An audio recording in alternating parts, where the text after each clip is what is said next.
מכות, לא רק מכות כל כך מכירות, שהמחיר יהיה כבד מצוא. כרגע המחיר לא כבד מצוא. על התקפה רבת היקף על הרשות הפלסטינית.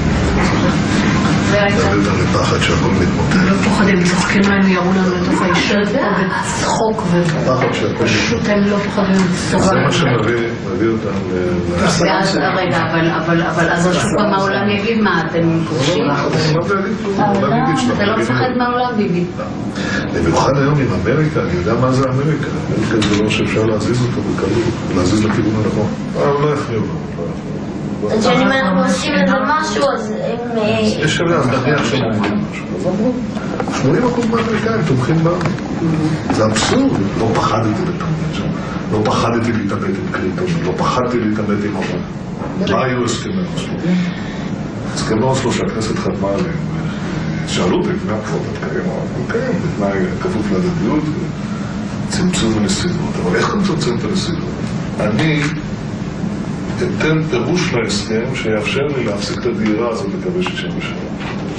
איך עשינו את זה? אף אחד לא אמר מה זה אתרים צבאיים מוגדרים. אתרים צבאיים מוגדרים, אני אמרתי, אלה אזורי ביטחון. בקעת הירדן, מבחינתי זה אתר צבאי מוגדר. נכון. זה אוקיי. יישובי בית שאן, עמק בית שאן. לך תגיד. אבל אז הייתה שאלה, מי יגדיר מה זה אתרים צבאיים מוגדרים? קיבלתי מכתב מקריסטופר אליי ולרפ"ק באותה לשון,